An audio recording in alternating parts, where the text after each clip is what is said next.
El concepto de utopía te apunta no a realidades, ni menos a realidades medibles o tangibles. Apunta a sentidos posibles. Sueño de tomar e de desasir, e es mi pátria donde vivir e morir.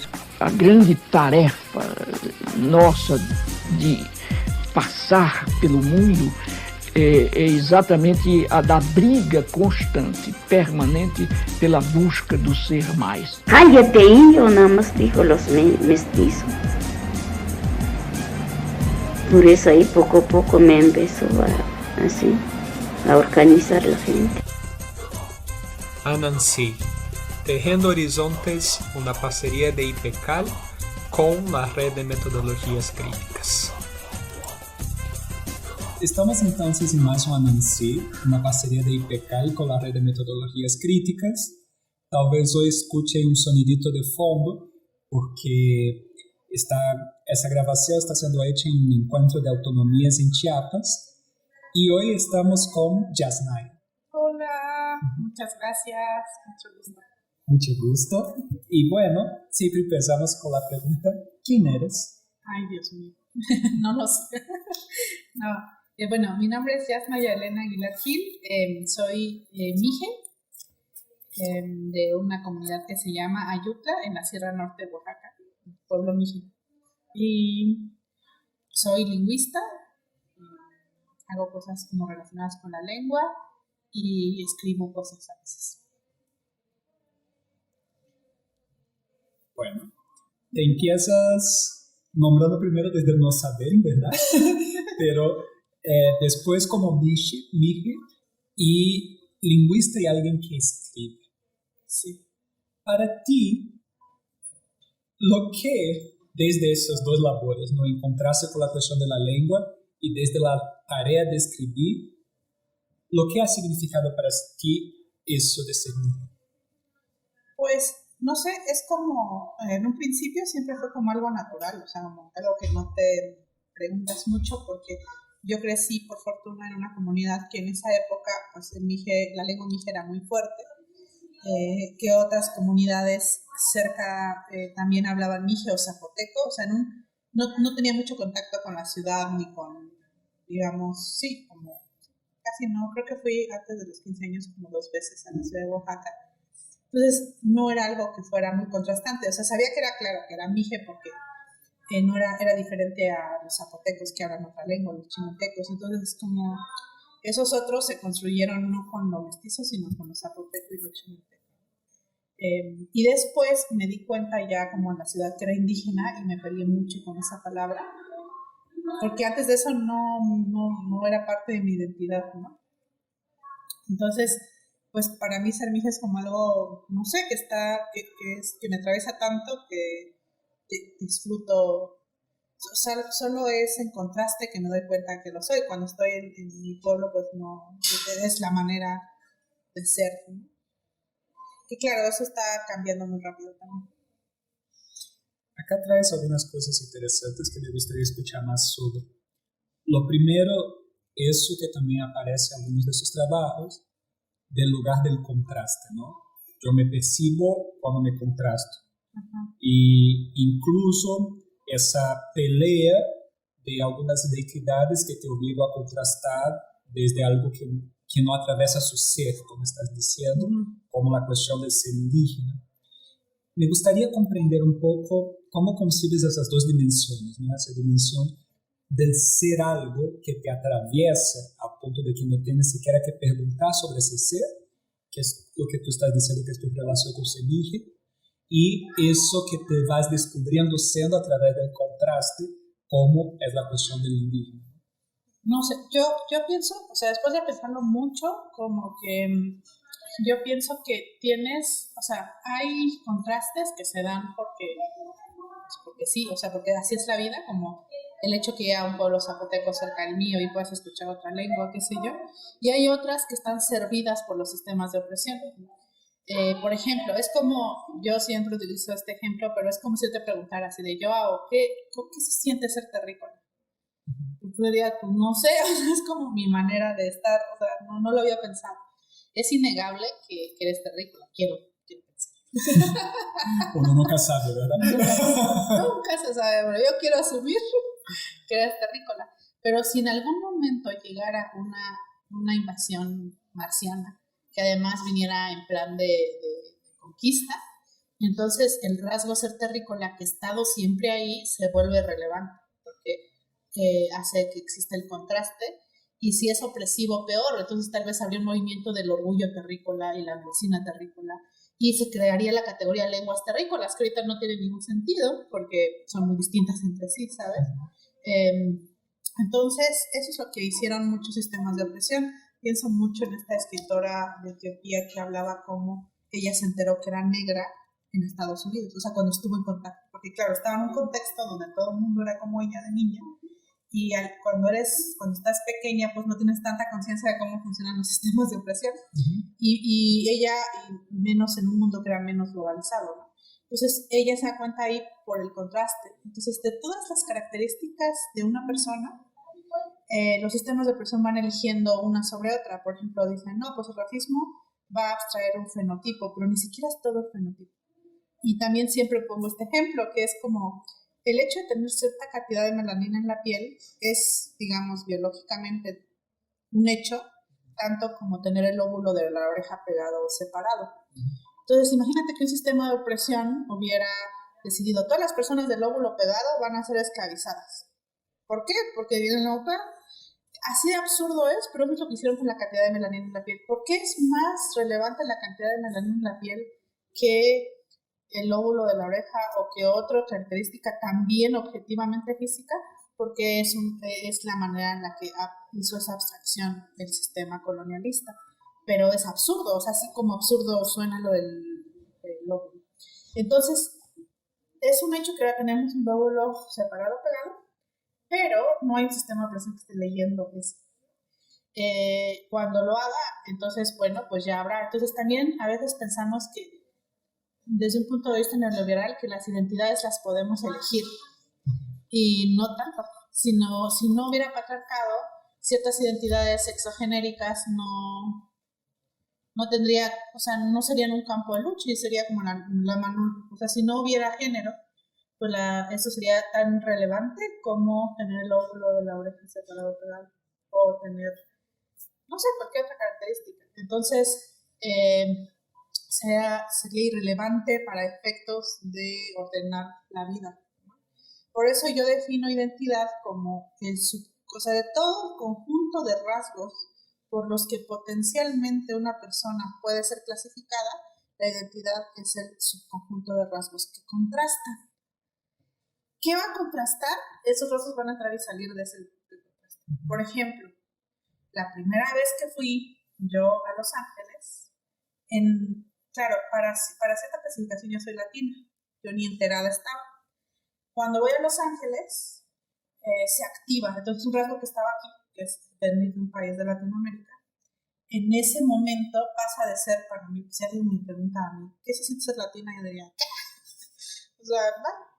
Y cuando estás allá, ese rasguito pasa a formar parte del subconjunto que contrasta, y entonces no es que yo elija, yo me peleé mucho. Yo decía, claro que no soy latina, o sea, soy mija, ¿cómo voy a ser latina? Mi lengua no deriva del latín, ¿de qué me están hablando?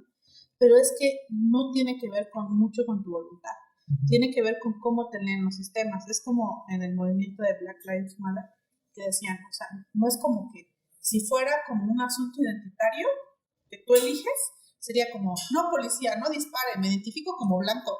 Pues no, ¿verdad? ¿Por qué?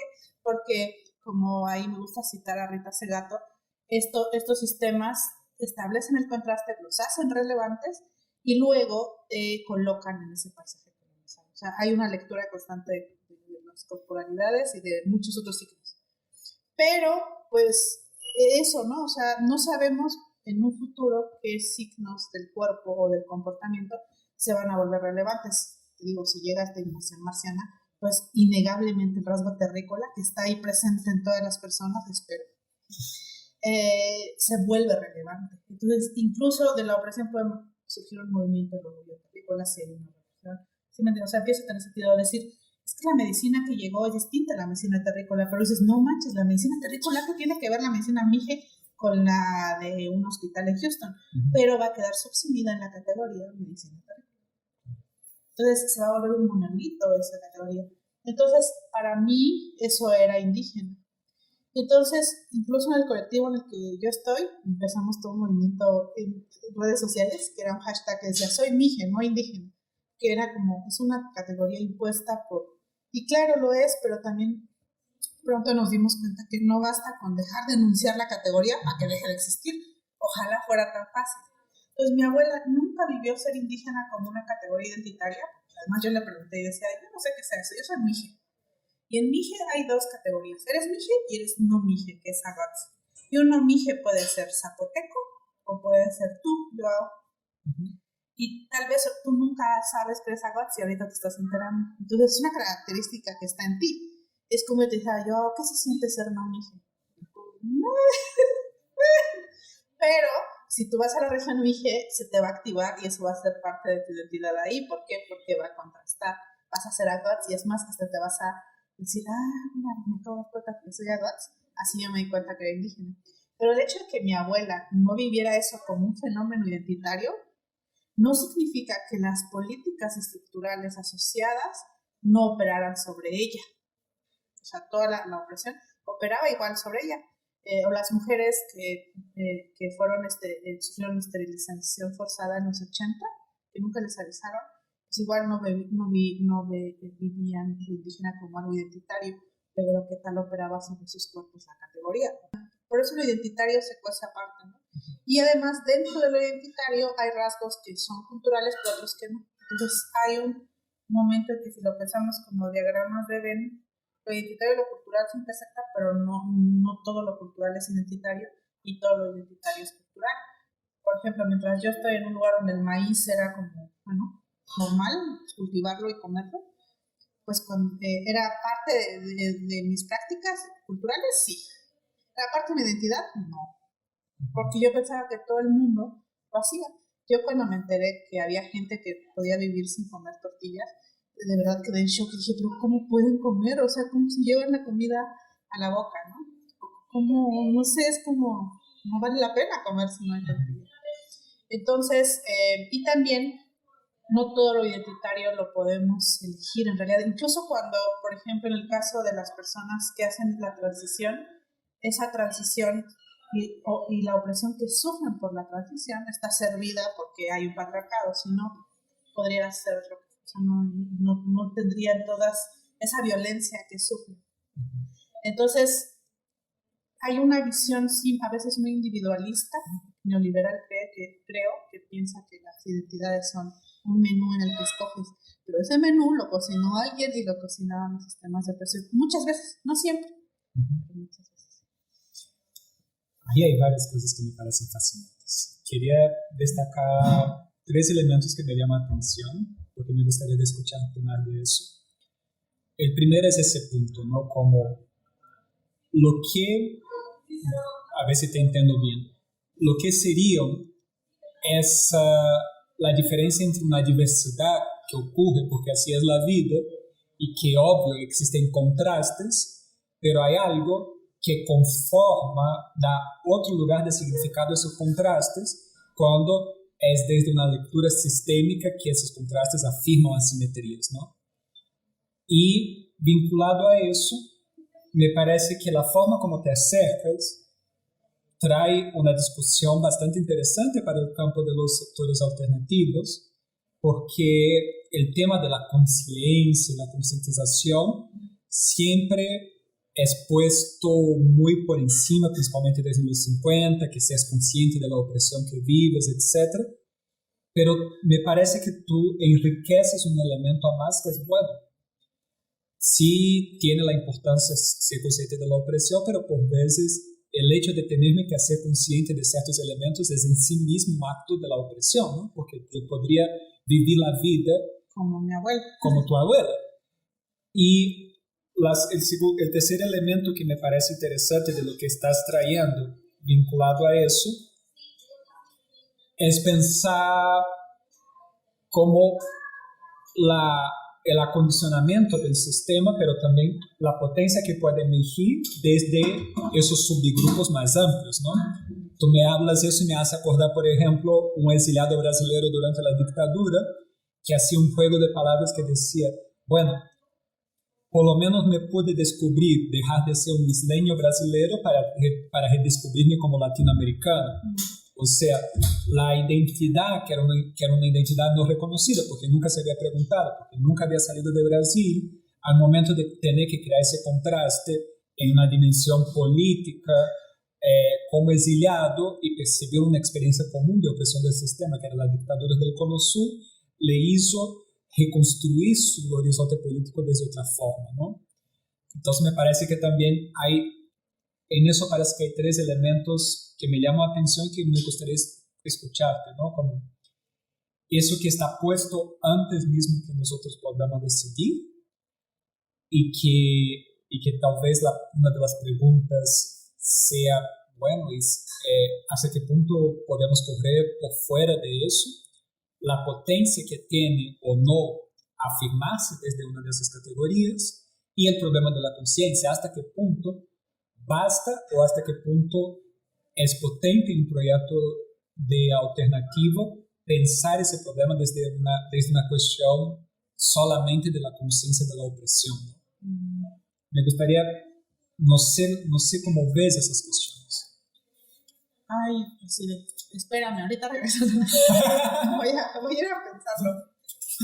Tal vez no lo había pensado así. No, pues yo creo que hay momentos en que, sobre todo desde el disfrute, que se suspenden. No quiero decir que se suspenden los sistemas de opresión, porque siempre están ahí.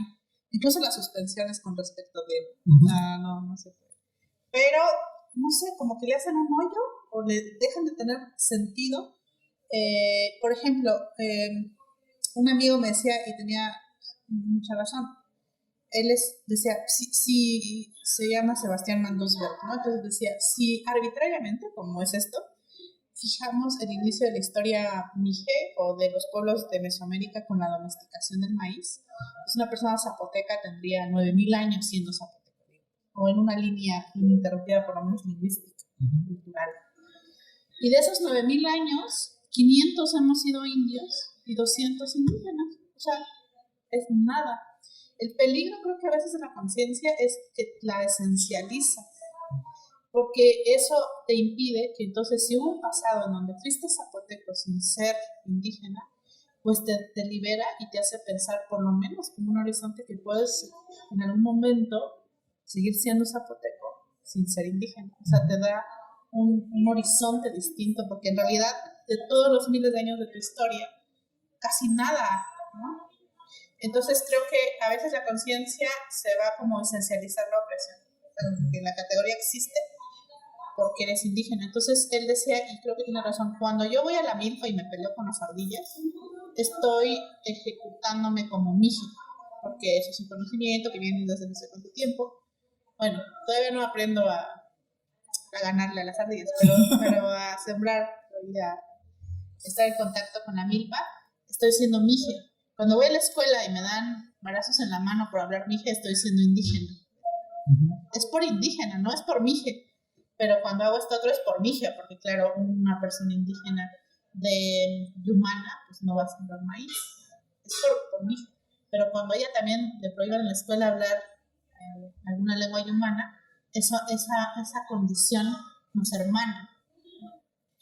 Entonces, yo creo que saber que es una condición y no una esencia, o sea, tener la conciencia de que es condición y no esencia, me permite por lo menos imaginar futuros o posibilidades más emancipadoras que abrazándolo como una esencia.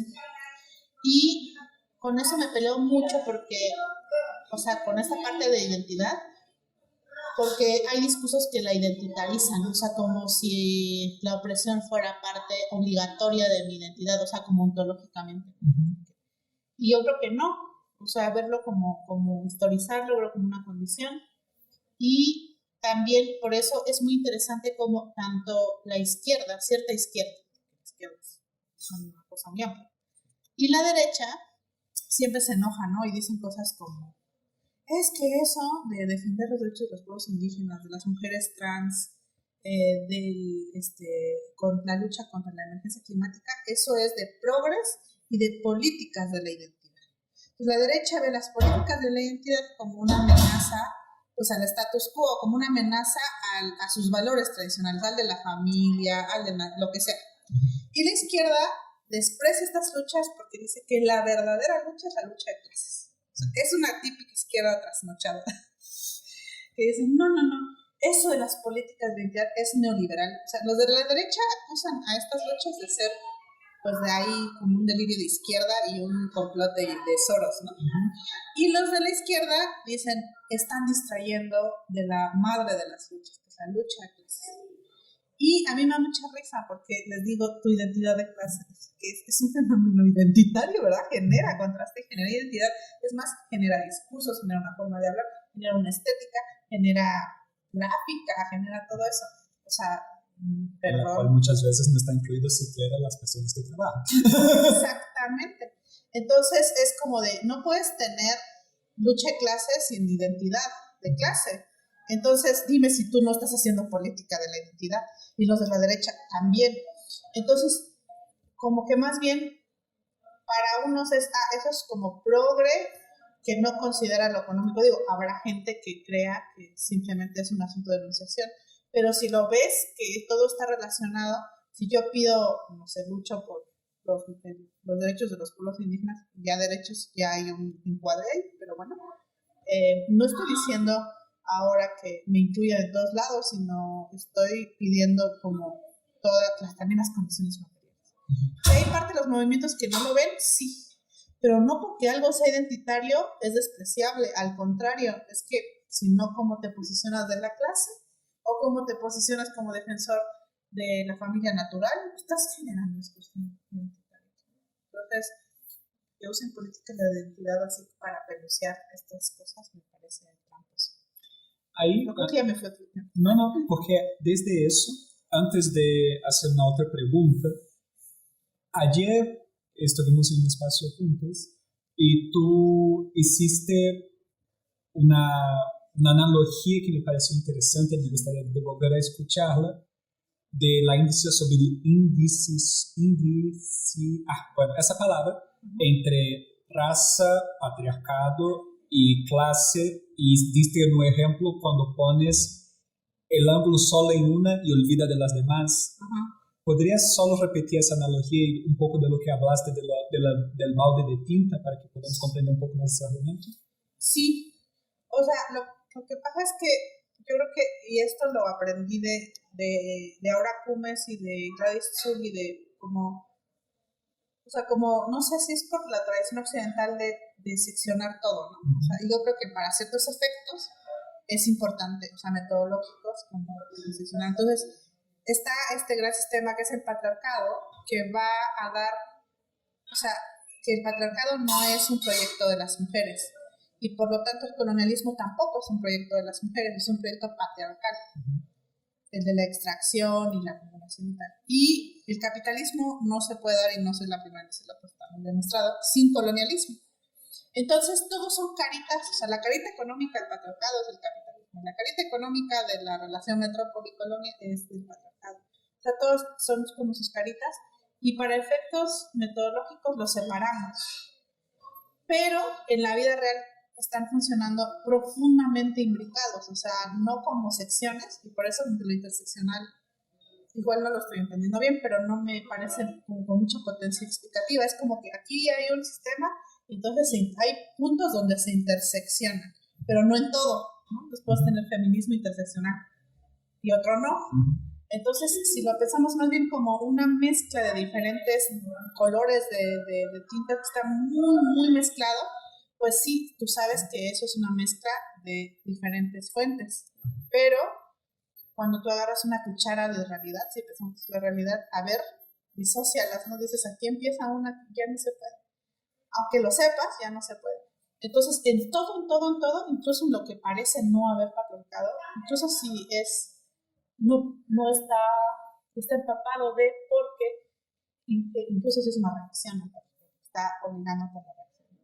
Entonces, cuando tú pierdes de vista eso, porque una cosa es el estudio y puedes decir el patriarcado tal, no sé qué tal, pero en la lucha, en la vida cotidiana, como operan juntos, empieza a haber fenómenos muy chistosos, o sea, como que un efecto del patriarcado es hacerte olvidar que el capitalismo es patriarcado y que el colonialismo también es patriarcado, ¿no?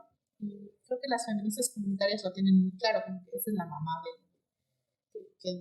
bueno, mi papá, ¿no?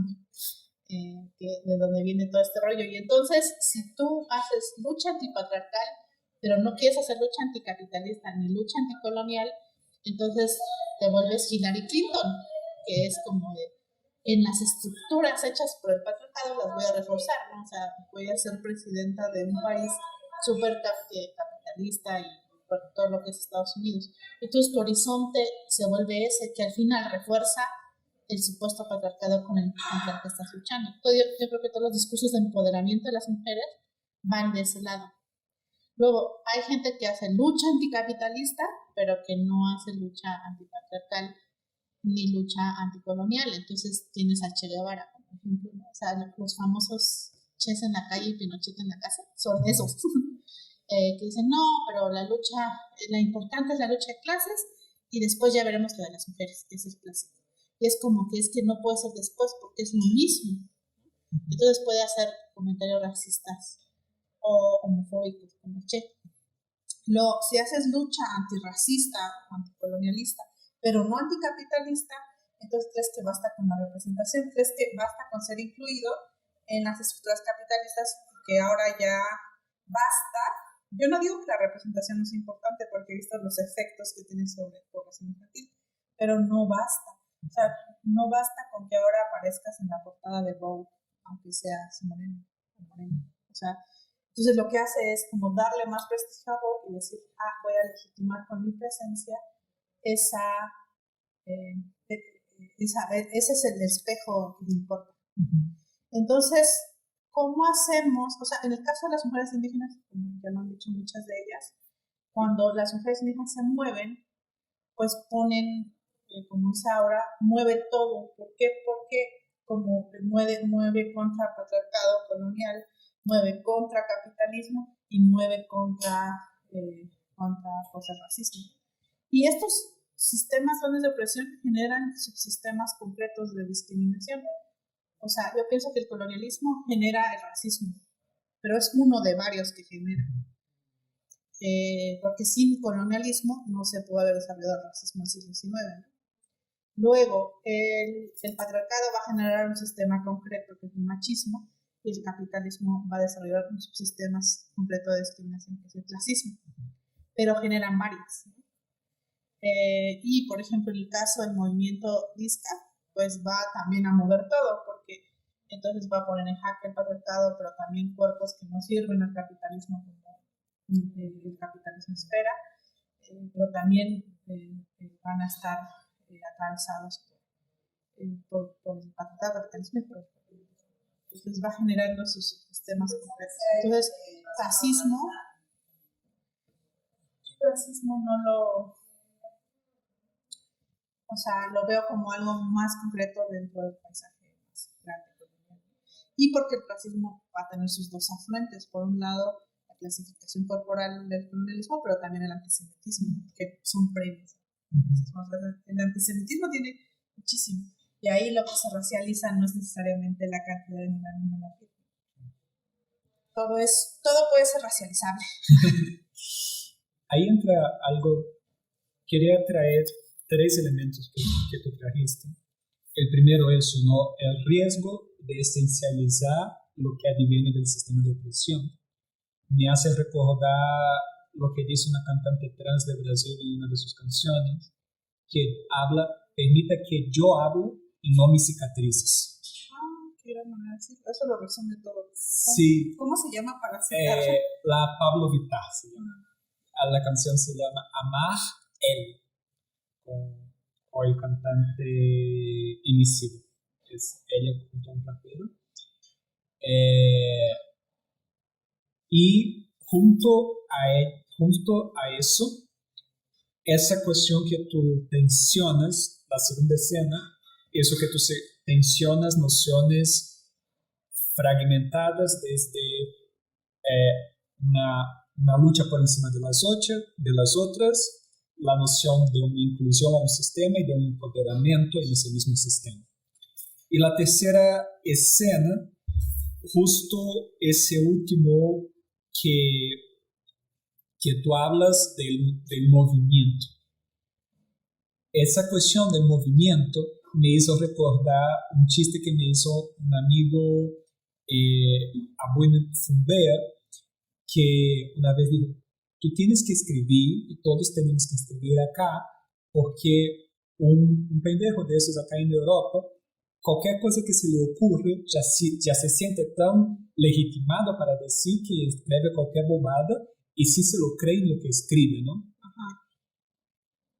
¿Por qué traigo esos tres elementos? Porque algo que me parece interesante que me gustaría escuchar es como tú hablas desde ser mujer, desde ser niña, pero no solamente el relato y no un relato estructurado desde el dolor, tampoco desde el concurso para mujeres indígenas de literatura y reconocerse dentro de esas cuadrículas, y lo pones desde una afirmación, de una construcción de un conocimiento que te estás proponiendo hacer desde quién eres. Me gustaría entender cómo ese gesto que atraviesa su escrita, que atraviesa ese diálogo que estamos teniendo, cómo eso dialoga con ese horizonte que nos estás proponiendo de saber dónde están los contrastes, pero buscar afirmar más allá del contraste, ¿no? Ay, no sé. O sea, como... yo creo, pienso que el contraste es algo importante. Yo el contraste lo aprendí por los sistemas fonológicos de las lenguas y me pareció increíble como un contraste que puede ser que las cuerdas vocales vibren o no. Por ejemplo, esa diferencia que creo que sí tienen en tu lengua materna, que asumo que es el portugués, que hacen una diferencia y la V la pronuncian, ¿no? Tienen V y F. Y la única diferencia entre esos dos es que en uno vibra las cuerdas vocales y en el otro no. Eso yo no lo puedo, o sea, si solo hablara yo castellano, esa diferencia no la escucho. Y es real, existe. Y la diferencia entre peso y beso, entre P y B, es la misma y es así, porque esa es significativa para la lengua. Si digo peso, no es lo mismo que beso. Pero si yo digo volar o volar, la verdad es que no cambia nada. Entonces me di cuenta cómo el sistema lingüístico en cuestión va en la misma diferencia, la va a hacer contrastiva y significante y otra no. Entonces dije, pues eso debe pasar con muchas otras cosas en la vida, ¿no? Entonces me gusta ir viendo eso y también viéndolo como un mecanismo de cognición que parece que existe en todos lados. Se configura distinto, pero generalmente lo que vamos haciendo es eso. O sea, pensar es establecerse entre diferencias, semejanzas y luego hacer analogías, básicamente. Ya sea con palabras o sea con, a veces imaginamos cosas, ¿no? Esquemas, imaginar tal vez es otra cosa, no lo sé, pero cierta parte. Entonces, como que a mí me gusta ir viendo esas experiencias que van determinando lo que pienso que es distinto, quién lo dijo, cómo empezó, y historizar esos contrastes, cuándo empezó ese contraste, cuándo se devolvió algo importante. Por eso uso mucho a una invasión alienígena, porque entonces una característica que está ahí se va a volver ya no redundante. Ahorita sería un rasgo redundante. Yo nunca te voy a preguntar a ti qué te sientes a menos que el contexto del contraste. Entonces la historia va generando eso, y ahora son esos sistemas de opresión, pero también hay otras cosas muy festivas que generan. Y por ejemplo, en ese sentido me interesó mucho la exposición de una amiga que hablaba sobre cómo se establecen los otros en otras lenguas. Y por eso para mí lo lingüístico es tan fundamental. Que creo que no se le ha dado el peso que tiene para discusiones en otras disciplinas de las ciencias, como entre comillas sociales. decía, por ejemplo, el pueblo yucateco tiene un nombre para los yucatecos de la media y otro para los zapotecos. Todos esos nombres no se conocen, nada más pensamos mestizo e indígena. O, por ejemplo, el caso mije, tenemos un nombre para los mijes, un nombre para los no mijes. Los mijes de la alta tenemos un nombre para los mijes de la media y la baja, porque no son de la alta. Y en una parte de la alta tienen otro nombre para los zapotecos, que es distinta a la que usamos en la Sierra Alta. Entonces se va generando una ecología de contrastes que va a ir, por eso la identidad, o sea, que ese subconjuntito de cosas que contrastan, no va a ser lo mismo en Los Ángeles que cuando estoy en la región media, en la parte media de la región. Y eso me gusta mucho cómo funciona. Y me gusta mucho verlo, observarlo.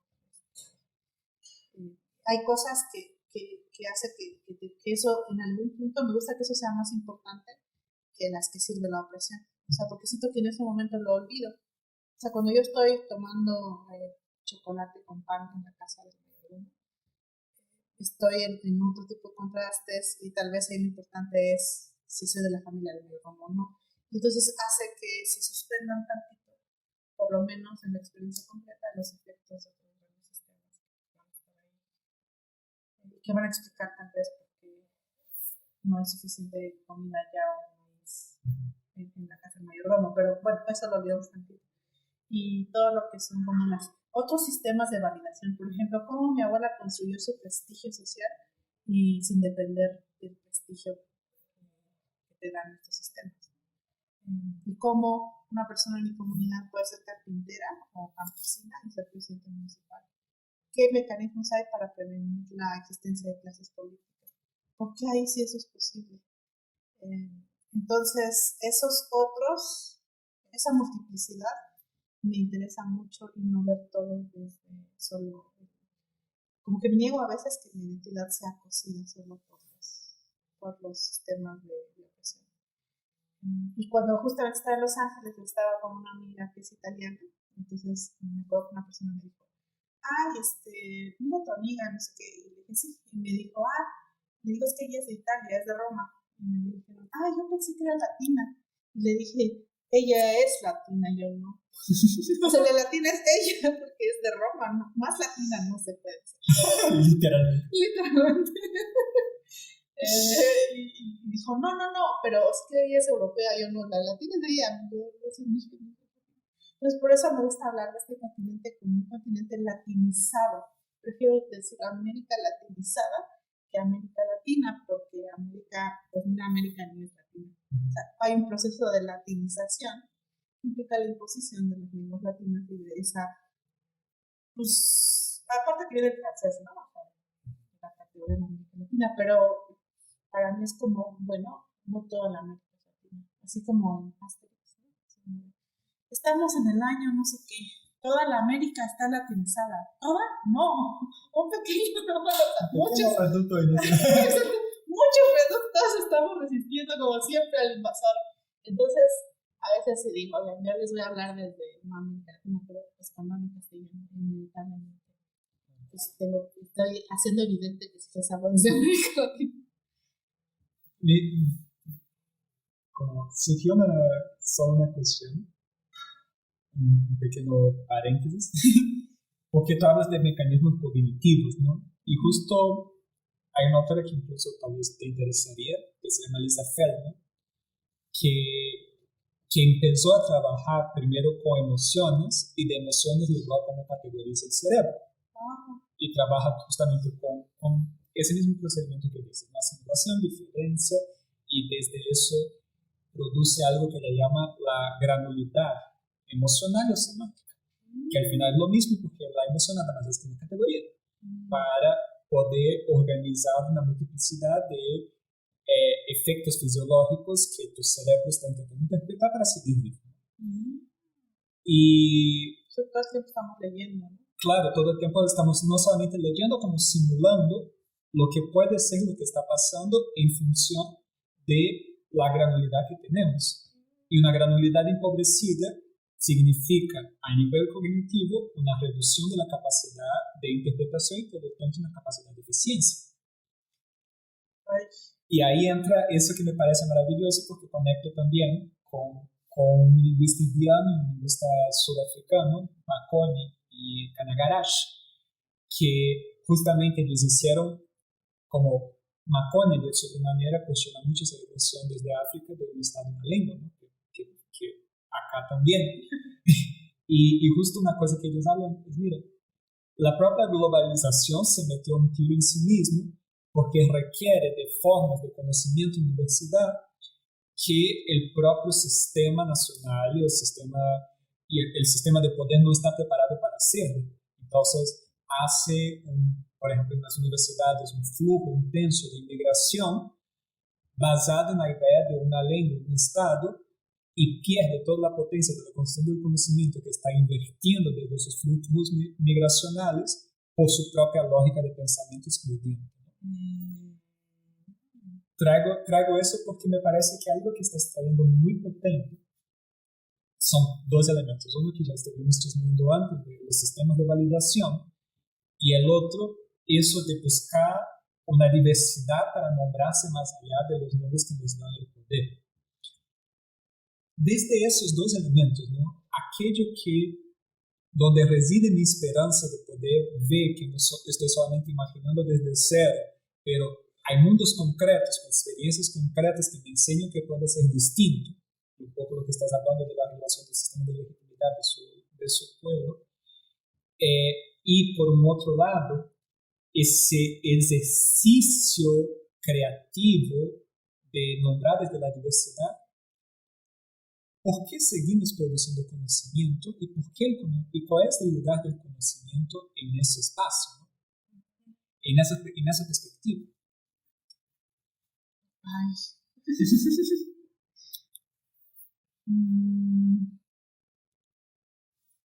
No sé, yo creo que como producir conocimiento es como algo muy natural a lo humano, o sea, a la humanidad, tal vez. Es como, y eso que lo relaciona mucho con la tecnología, ¿no? O sea, hay algo muy disfrutable y muy placentero en saber y conocer. Desde un chisme, o sea, cuando puedes estar muy triste, pues sí, te tengo un chisme, ¿sabes? Es como, te vas a sacar las lágrimas, así, cuéntame, ¿no? O sea, hay ahí, o sea, es como inevitable, pienso, ¿no? O sea, como algo ligado muy esencial a la condición humana. El asunto todo es cuando el conocimiento se vuelve mercancía. Por ejemplo, o sea, ¿cómo sé yo? Hay una variedad en otra comunidad mije, que además quieren ahora patentar, que es una variedad de maíz, que tiene una cosa muy increíble, y esa variedad de maíz se autofertiliza. O sea, como que agarra nitrógeno de la atmósfera, o sea, del aire, y con unas raicitas saca como una gelatina que ya saca el maíz, pero que tiene fertilizante. Entonces se autofertiliza. Sabrás que pues, muchas industrias están muy interesadas, hay todo un problema ahí de extracción, de biopiratería que se intenta hacer. Para que esa variedad de maíz fuera la que se hacía, o sea, para desarrollarla no se desarrolló solita. O sea, hubo un conocimiento y una selección constante de la semilla hasta tener eso. ¿Dónde pudiera comprar yo un manual de cómo tener eso? Pues no hay. O sea, se hace como en la práctica y en la transmisión de la práctica. Pero para que yo pueda saber ciertas cosas en la cultura occidental, que además hay que historizarla como siempre fue así, pero ahorita como está, tengo que pagar para Science o para JSTOR o donde sea que eso esté. Entonces eso sí lo puedo comprar y lo otro no lo puedo comprar. Entonces todo lo que toca y lo vuelve mercancía, o sea, como pienso en el capitalismo como un monstruo que se va convirtiendo, es un monstruo de traducción, o sea, traduce todo a mercancía. Entonces en esa traducción pues traduce lo poético, así yo pudiera comprar a una tienda un libro de poesía para tener el mecanismo poético del mije. Tú no puedes comprar eso, no hay manera que lo compres. Bueno, cuando ahorita alguien ya está escribiendo poesía en mije bajo esta otra lógica, sí lo puedes comprar, pero la que viene del mecanismo de quién lo hace, del sistema de validación de lo poético mije, no puedes comprar. Entonces Yo creo que en el asunto de la producción del conocimiento y su transmisión es cuál está afuera y dentro, o sea, cuál ha sido traducido a mercancía y cuál. Entonces, ahora que están tratando de que esto sea patentado, lo que sea, por esta universidad, y luego digan, mira, si estudiamos este mecanismo, si le podemos aplicar otras semillas, y entonces otras semillas se van a autofertilizar, no te lo van a dar gratis, seguramente. O sea, va a haber ahí una venta, se le va a pagar a los que investiguen eso, etcétera, etcétera. Y entonces ahí hay una traducción. Pero hay cosas que son intraducibles, ¿no? Que creo que son reductos de resistencia fuerte. Por ejemplo, la fiesta.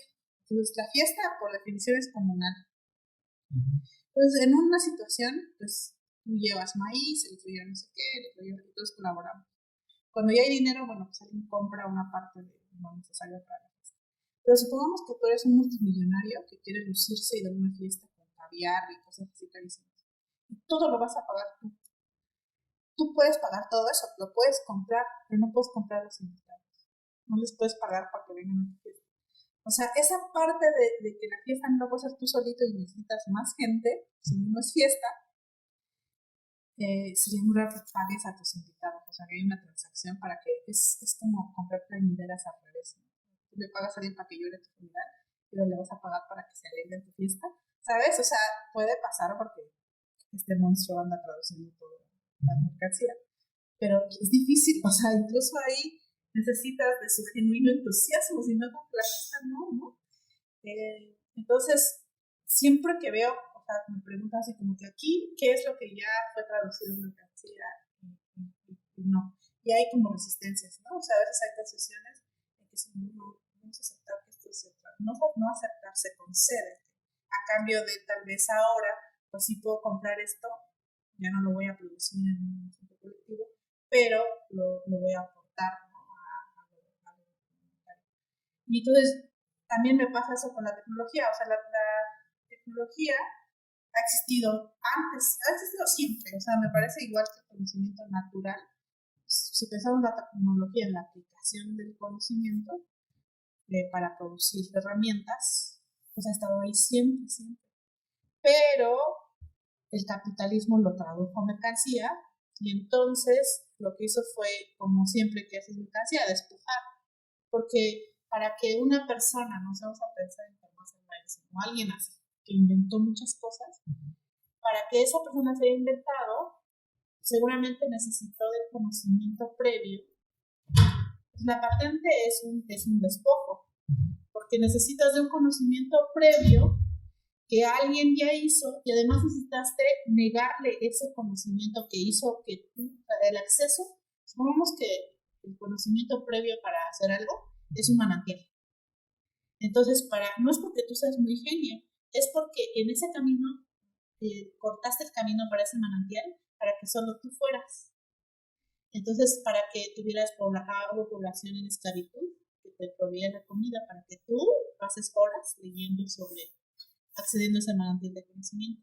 Y le negaste que las mujeres entren en ese manantial de conocimiento. Y ese manantial no es de nadie, es de todas las personas.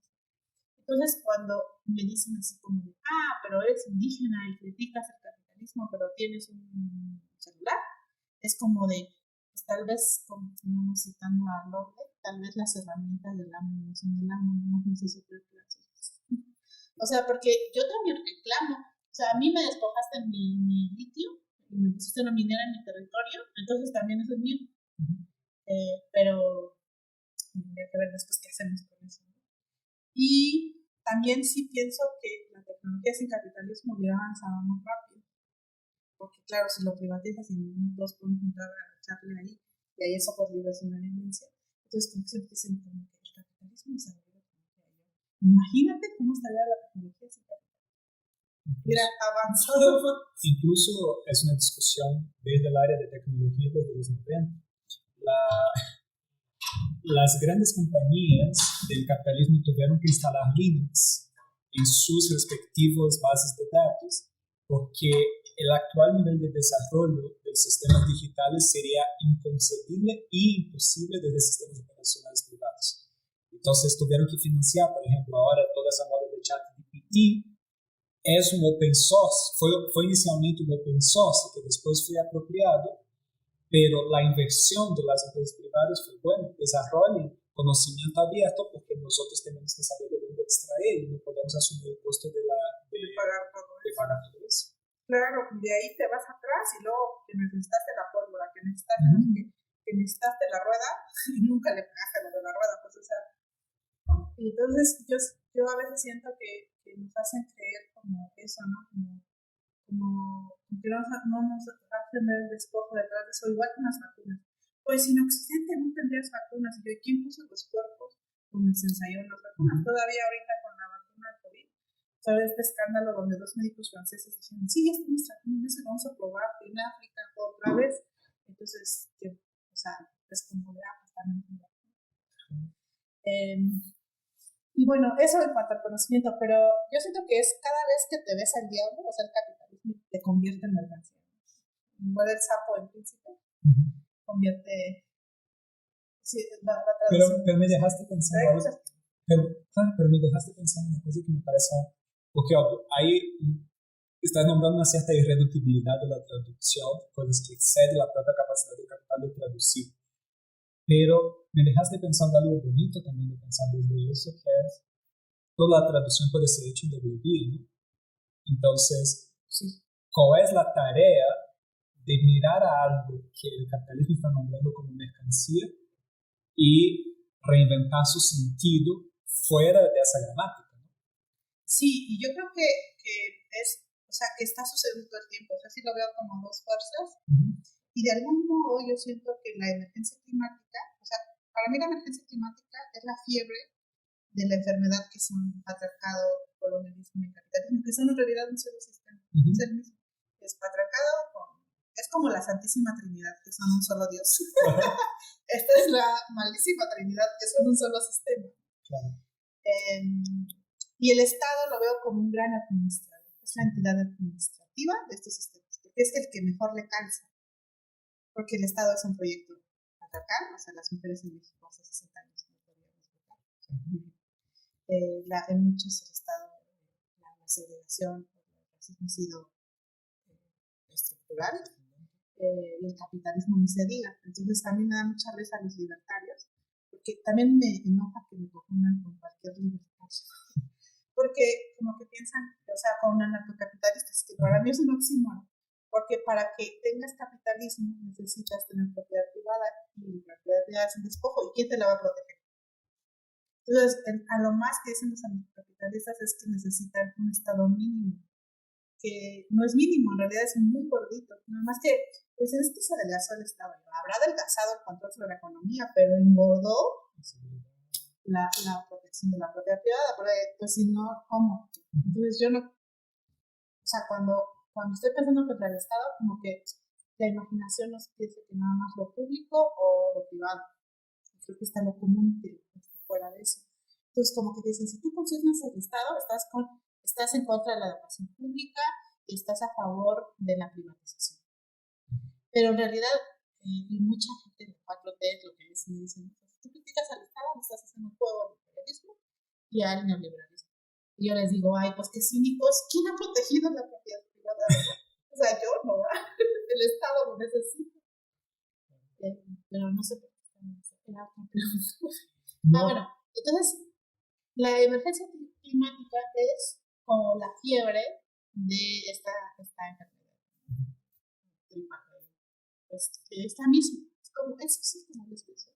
Es un solo Dios, solo tiene 3 manifestaciones. Interesante.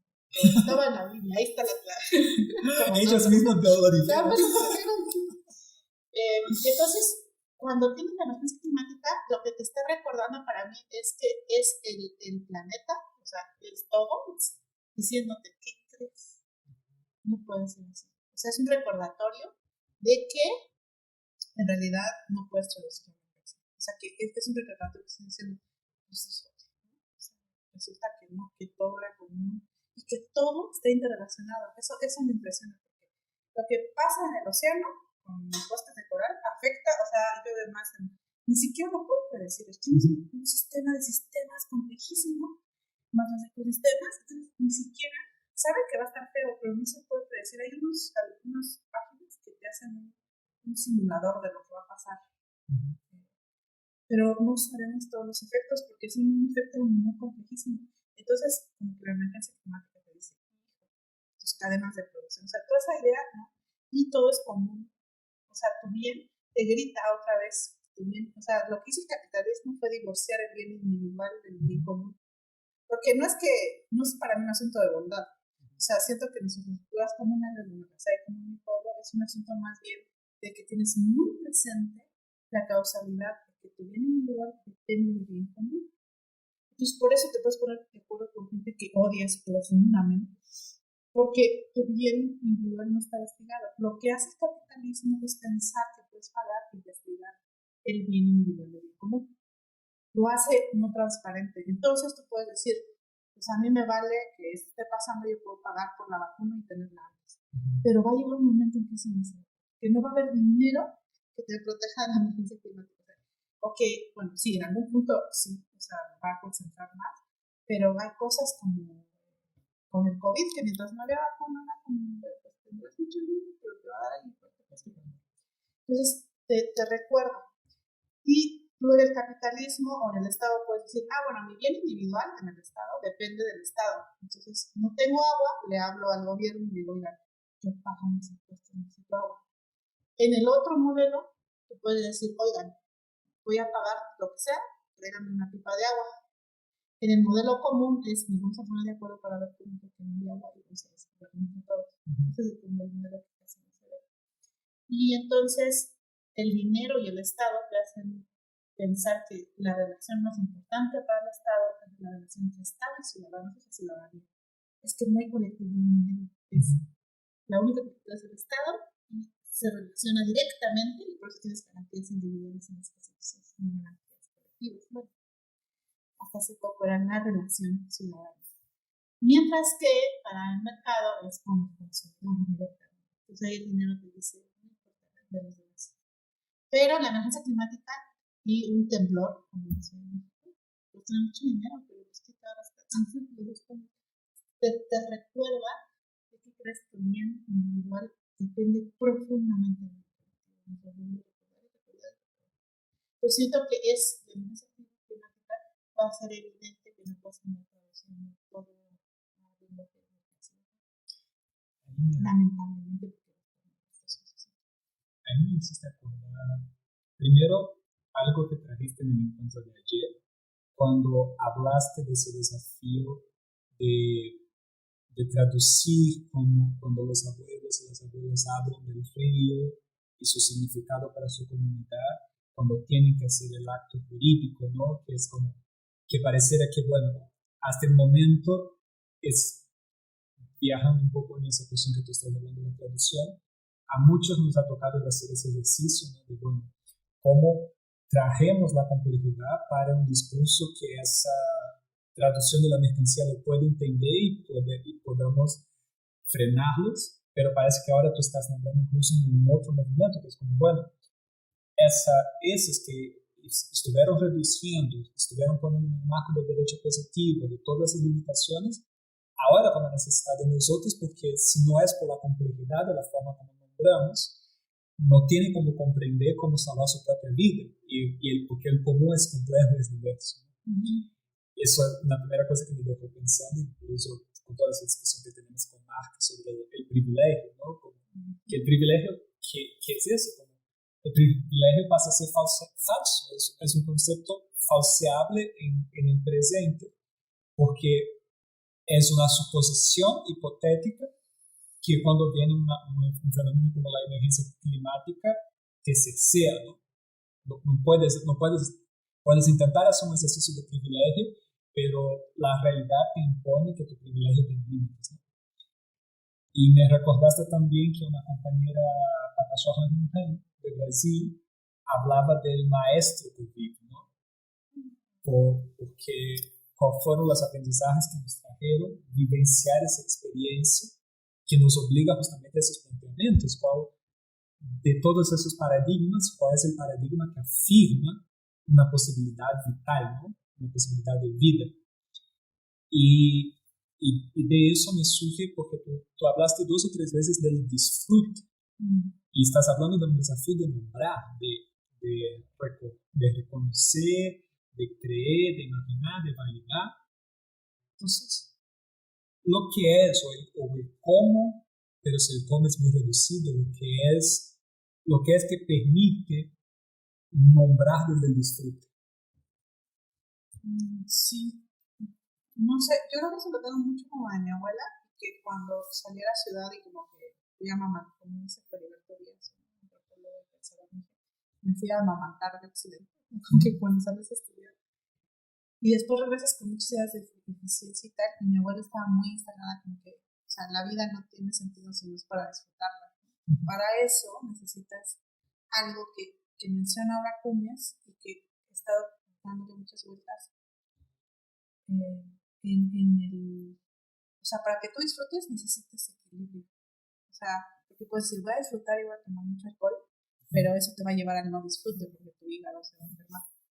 Entonces, ella decía que el equilibrio es una noción muy importante, así como la razón lo es para Occidente.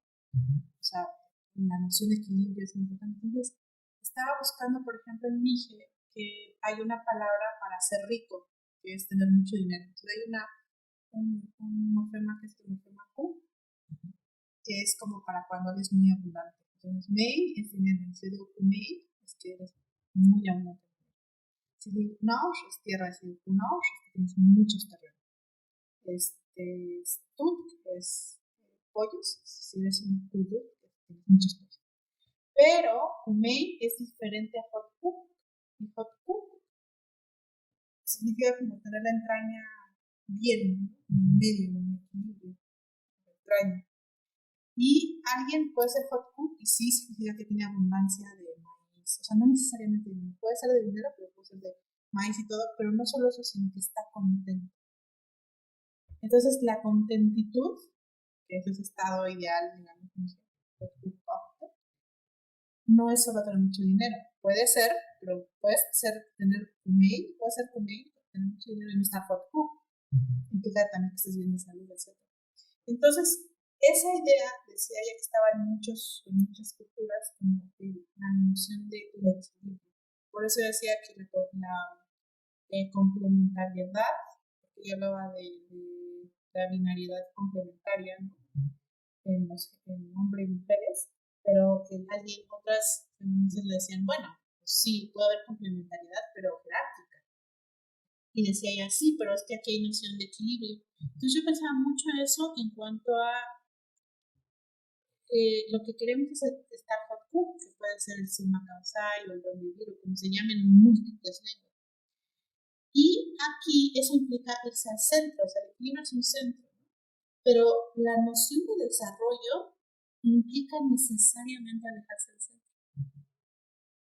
Es otra visión. La noción de progreso y desarrollo implica, o sea, aquí partes, ponemos el centro, o si quieres del otro lado, un lado desequilibrado, pero sobrepasas el equilibrio y te vas. Entonces, esa es la noción que ahorita está debajo del sistema actual hegemónico. Pero hay una contradicción profunda, porque por un lado Occidente ama la razón y la lógica. Lo racional es fundamental. Pero en el centro de su quehacer es profundamente irracional. ¿Por qué? Porque si lo ves en términos de simple eficiencia, o sea, usando su propia razón, quieres crecer y desarrollarte económicamente en ese sistema económico ad infinitum. O sea, siempre el PIB tiene que crecer, ¿verdad? Crecer. Pero para crecer necesitas lo que ellos llaman recursos. O sea, un manantial es un bien natural, un bien común. Cuando se traduce a mercancía es recurso natural. Entonces, para ellos los recursos naturales, si lo vemos así, pues son finitos, porque el planeta es finito. Entonces, ¿por qué estás haciendo algo tan irracional siendo tan amante de la razón? O sea, es una gran contradicción interesantísima que tiene que ver con quieres crecer ad infinitum en un planeta finito. No se puede, ¿no? Tu propia razón te lo dice, ¿de acuerdo?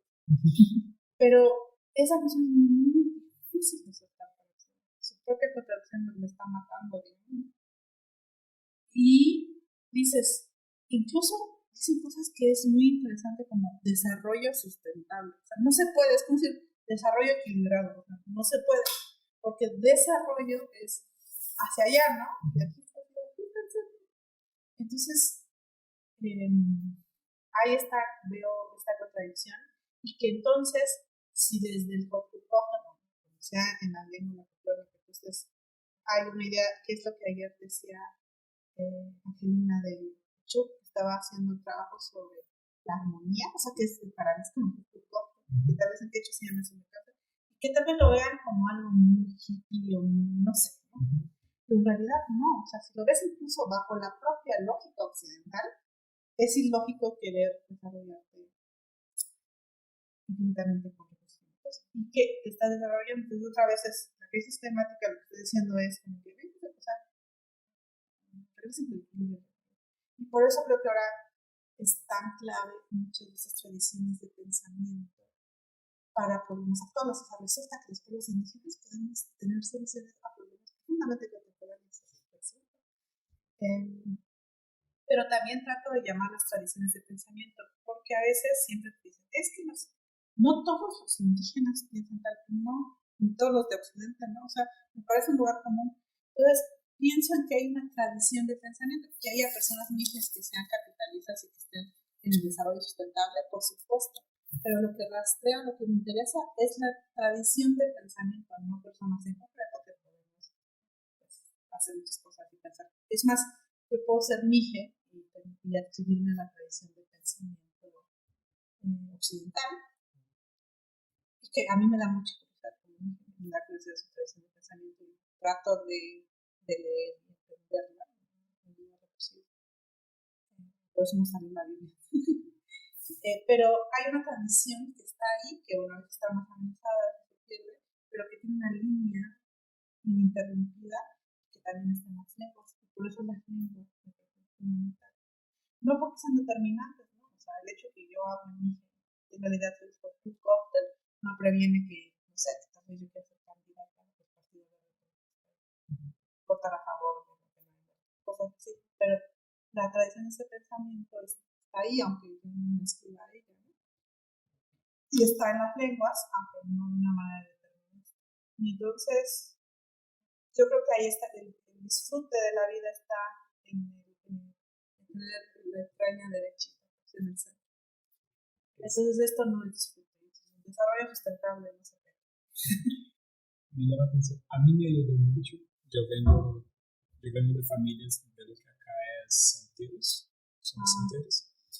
Y en la tradición yoruba, el principio ético es alinear la cabeza con los pies. Claro, pero a mí me ayudó porque eso para mí es muy claro, porque si tú haces el experimento, ¿no?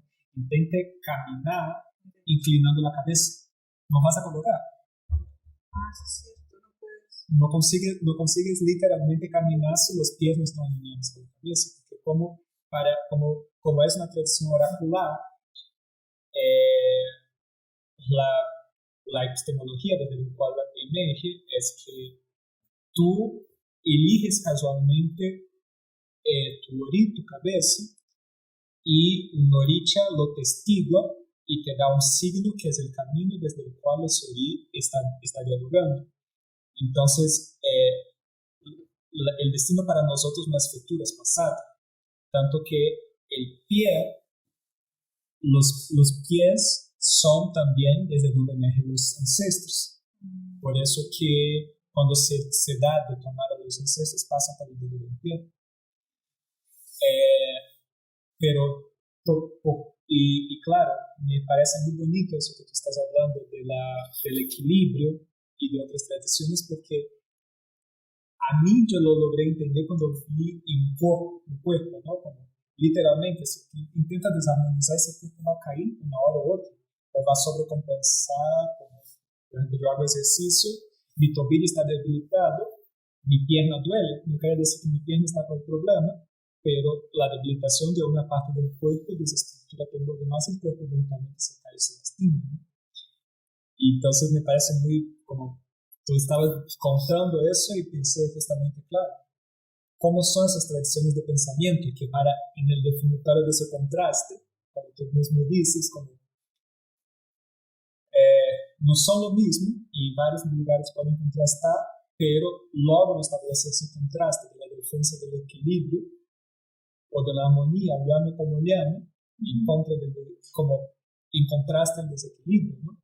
Me parece que es incluso para provocar a esa izquierda equilibrizada, talvez eso sea incluso una categoría más inclusiva que su teoría de clase, ¿no? Porque incluso puede incluir a ellos mismos, porque como a mí me encanta leer sobre el marxismo, Marx era... Ya vi ayer, ya me explicaste a Chichi. Marx era epicurista.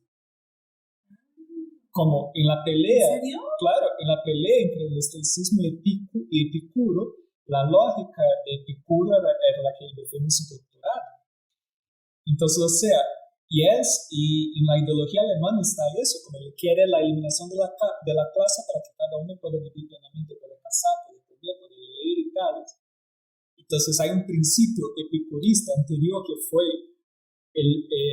la tradición filosófica griega que fue eliminada y que pregonaba la armonía, que fue rescatada por Marx y que los marxistas olvidaron también. Oye, fuertes declaraciones. Pero es muy bonito y pensando esas coincidencias, ¿no? Porque dentro de la propia matriz del pensamiento occidental hubo varias líneas, pensando en eso que tú dijiste de los 9.000 para los 500 y 300 de la tradición Nietzsche zapoteca, también en la propia tradición occidental que les encanta hablar la razón, hubo muchos momentos que desviaron de eso, de lo que está dicho, y perdieron sus propias afirmaciones, ¿no?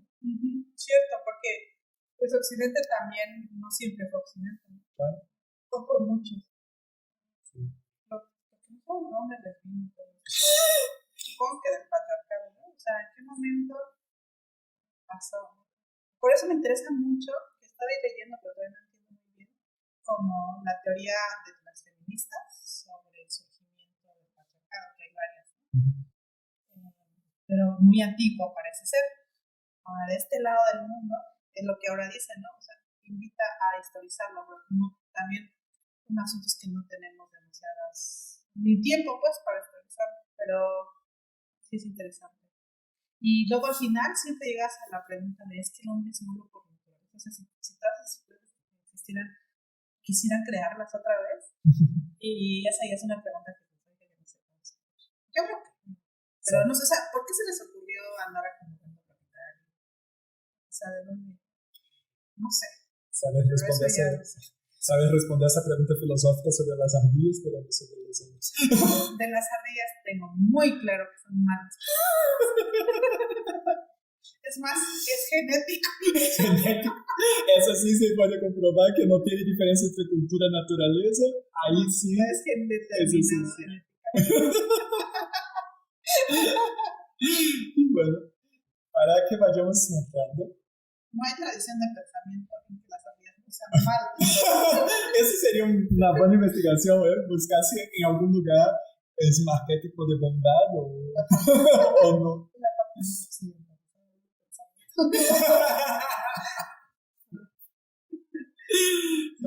Pero sí, no sé.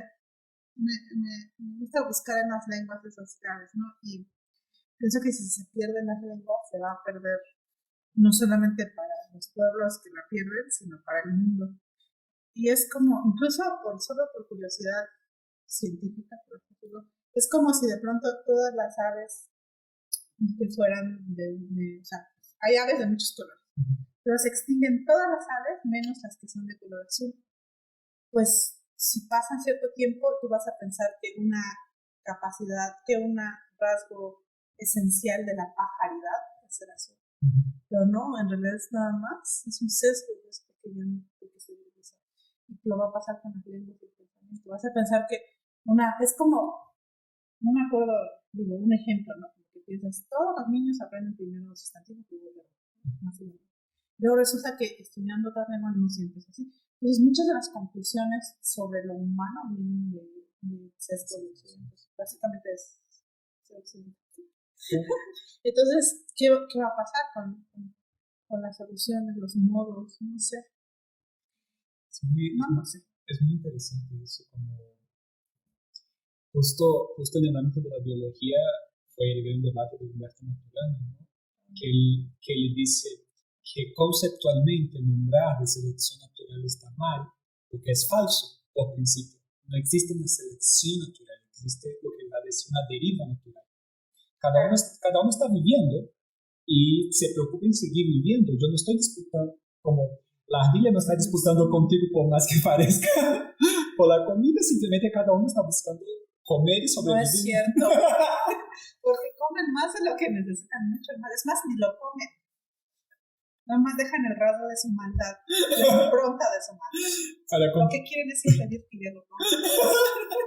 Es una ardilla occidental, pasaron mucho tiempo en Estados Unidos. De hecho, hay una cuenta que se llama la ardilla capitalista.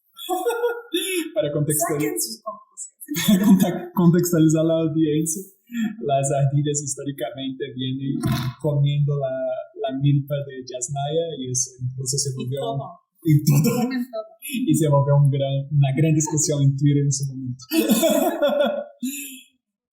Pero desde esa diversidad y de esas lenguas vivas, del disfrute, del equilibrio, como última pregunta me gustaría preguntar, ¿cuáles son tus sueños?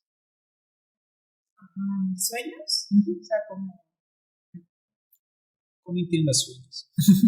Pues, bueno, o sea, como que me gustaría que el mundo no fuera como eso, ¿no? Pero eso es como un concurso de belleza. Quiero la paz mundial. No sé, tengo dos como cosas. Tengo un horizonte utópico que creo que no es necesario para vivir, en el que pienso que vamos a poder combatir. O sea, que estas ideas y que estas tradiciones de pensamiento van a ser suficientes para evitar la crisis climática. Porque yo creo que la emergencia climática, como es la gran respuesta a estos sistemas de opresión, o sea, es la fiebre de la enfermedad.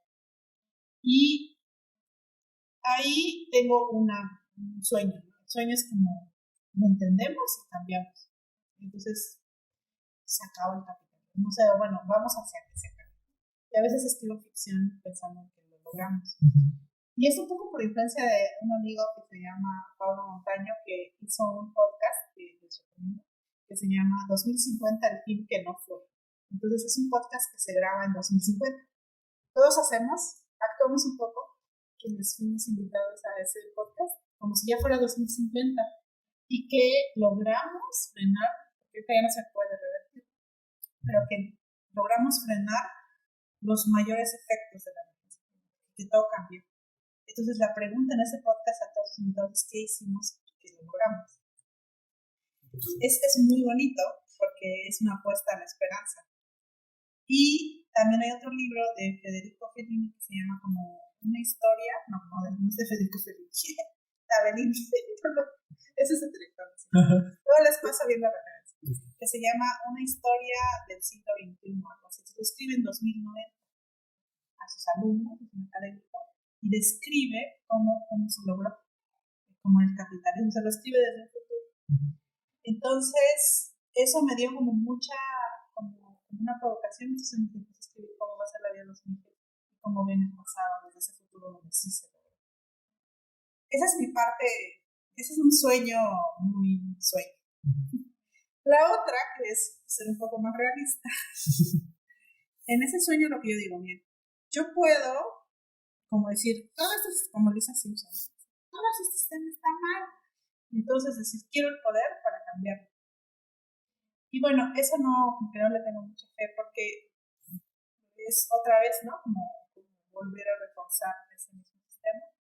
Y lo que yo creo, mi sueño es seguir participando de las estructuras minúsculas, pero estoy un poco obsesionada con esas estructuras sociales minúsculas, que hacen posible la vida. Entonces, si nosotros logramos que la emergencia, o sea, ese sueño, es porque va a ser como lo que dicen, ¿no? Como grassroots, o sea, como de base, ese movimiento es concreto, y ahí la se convierte en feminista, tiene mucha razón, o sea, como piensa global, pero actúa local. Entonces, yo quiero actuar local, ya sea porque lo logramos o en el peor de los casos que no lo logremos. Cuando lo peor de la emergencia climática, se desgaje el cerro de mi pueblo y sepulte mi casa, esa estructura pequeña que yo aceito con mi participación cotidiana y de la que participo, es la que va a ir a rescatarme. O bien va a rescatar mi cuerpo y le va a dar una sepultura como los rituales que puedan dar consuelo a mi familia. Y ahí vale la pena. Mi sueño es invertirle ahí, y idealmente ya más individualista quisiera tener los recursos y el tiempo necesario para sembrar y leer. Y a veces escribir. Y que las ardillas se vayan. Que se vayan todas las ardillas. Y creo que sí, porque además, no sé, el largo de una vida es muy chiquito. O sea, vivimos mucho, eso es nada, ¿no? No sé. Y luego la historia de la humanidad es nada comparada a la de los dinosaurios. Y entonces, no sé, me maravilla, quisiera disfrutar más antes del olvido y es una autocrítica y reflexionar esto que se ha dicho mucho, que somos materia consciente. Entonces, si somos materia consciente, eso que decía yo, no creo que es la manera que tiene el universo de pensarse a sí mismo. Entonces, a veces digo, pues solamente debe haber dos cosas interesantes de estudiar. Una es el universo, porque si soy materia consciente para que tiene un universo para pensarse a sí mismo, incluyéndome a mí, entonces mejor pienso sobre el universo o sobre el mecanismo que lo posibilita, que es el cerebro.